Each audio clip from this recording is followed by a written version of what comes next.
This video is about section 3.3, measures of relative standing and box plots. So first, I want to introduce the concept of z-score, which is a very important concept. So a z-score tells you how many standard deviation a certain value is above or below the mean. So say I have a set of data.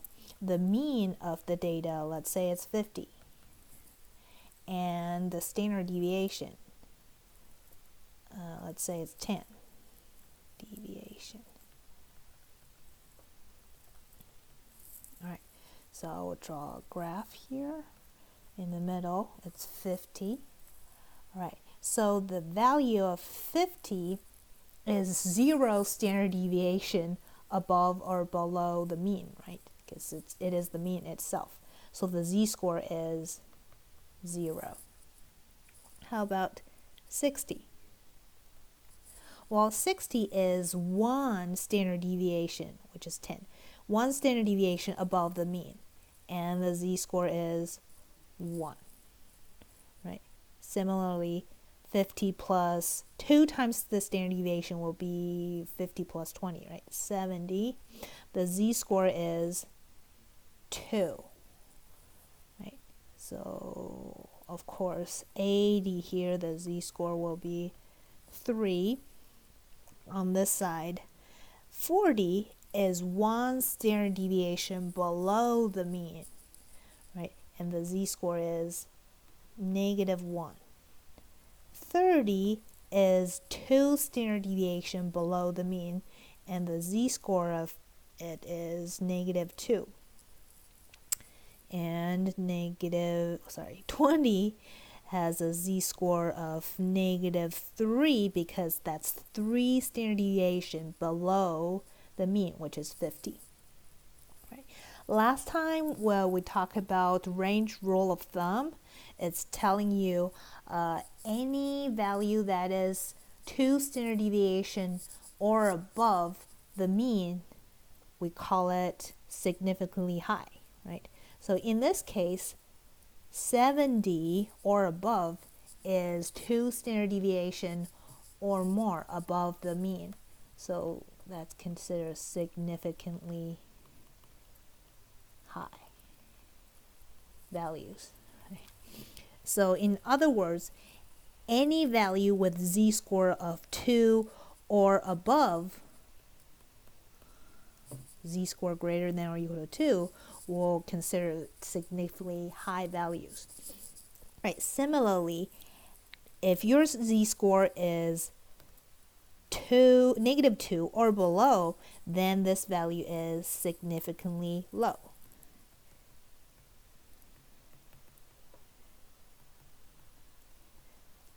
Okay, so if your z-score is between -2 and 2, then the value is considered not significant.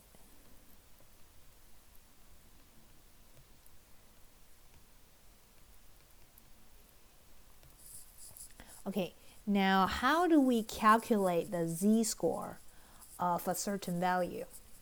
Well, here's the formula. Z, or z-score, equals x. X is the value you want to calculate z-score for, minus x bar, here's the sample mean, divided by s. S is the standard deviation, sample standard deviation.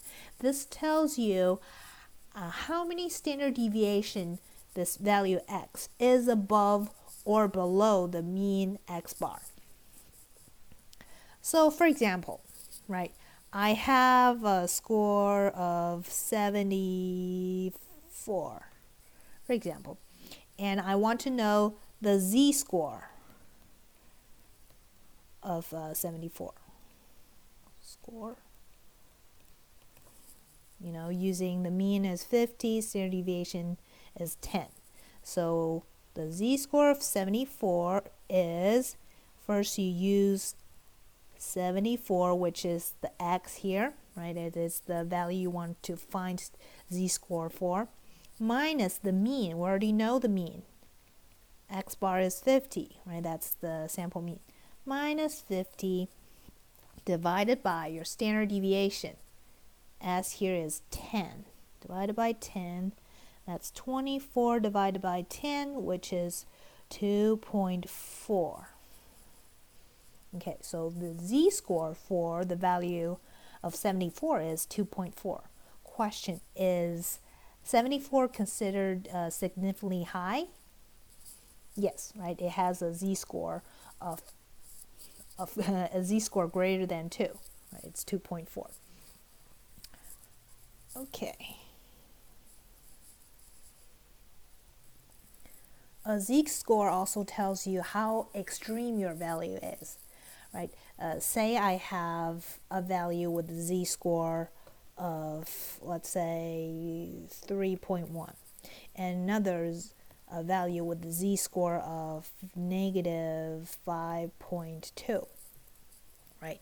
And you can tell pretty obviously the value with z-score of 3.1 is significantly high, and this one is significantly low.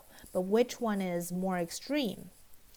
It's pretty obvious that z-score with negative 5.2 is more extreme because it is further away from the mean. It's 5.2 standard deviation below the mean, whereas the value with the z-score 3.1 is only 3.1 standard deviation above the mean, right? So this one is more extreme.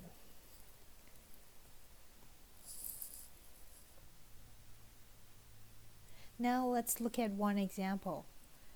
So here it says the newborn males has a mean of 3,272.8 grams and standard deviation of 660.2 grams, whereas for newborn females the mean is this, where the standard deviation is that. What I want to know now is which is more extreme within their groups. A male of 1,500 grams or a female of 1,500 grams.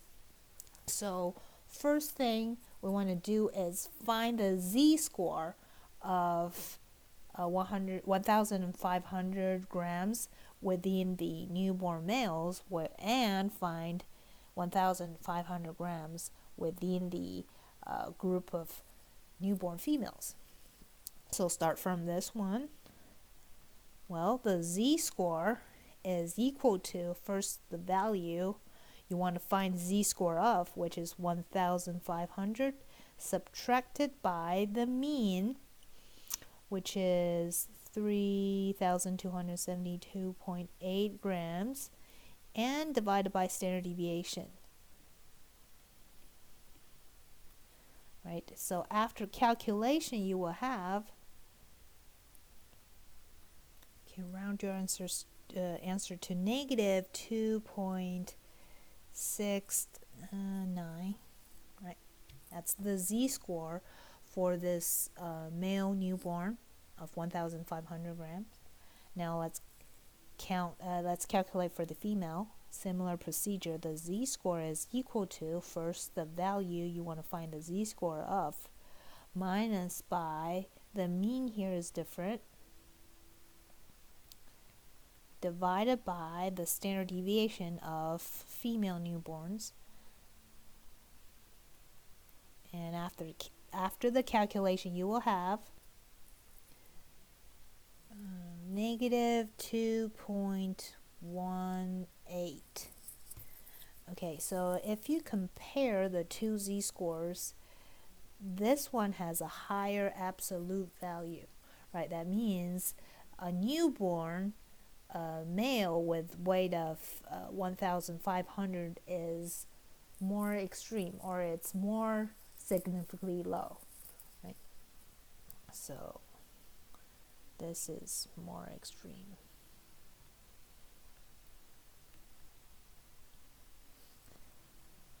Okay.